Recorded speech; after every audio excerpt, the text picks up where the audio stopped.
정부가 내일부터 택시 호출 앱을 통한 합승을 허용합니다. 그런데 중형택시 이하는 같은 성별만 탈 수 있습니다. 합승 방법을 박지혜 기자가 정리해드립니다.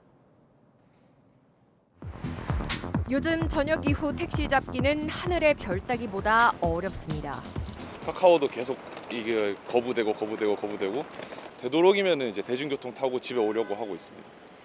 하지만 택시 기사 부족으로 운행 택시를 더 늘릴 수 없자 정부는 40년간 금지했던 택시 합승 규제를 풀기로 했습니다.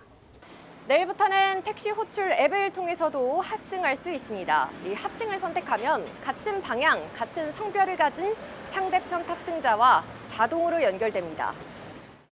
택시기사는 승객을 골라 태울 수 없고 승객 양쪽 모두 호출 앱으로 신청한 경우만 합승이 가능합니다.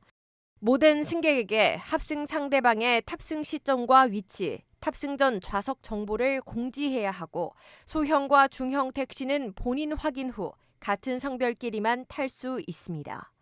최근 30대 남성이 한 여성과 현장에서 택시 합승을 한 후 집까지 쫓아 들어가려고 하는 등 사건, 사고가 끊이지 않자 생긴 규정입니다. 성별이 다르면 아무래도 좀 불안한 마음을 갖고 타야 되니까 늦은 시간에 타는 거니까 동성끼리 타는 게 낫겠죠? 남자하고 여자하고 합성하면 또 여자는 불안호가 하니까 같은 남자끼리라면 방향이 맞으면 같이 태워도 되지 않을까.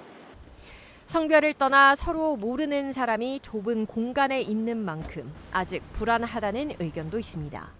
합승한다는 것 자체가 그다음에 범죄에 노출될 수 있다고 생각을 해서 저는 여자, 남자라고 해서 범죄가 안 이루어지는 건 아니니까. 다만 카카오티 같은 호출 플랫폼 사업자가 별도 신청을 해야 돼 실제 합승 서비스 개시까지는 시일이 더 소요될 전망입니다. 채널A 뉴스 박지혜입니다.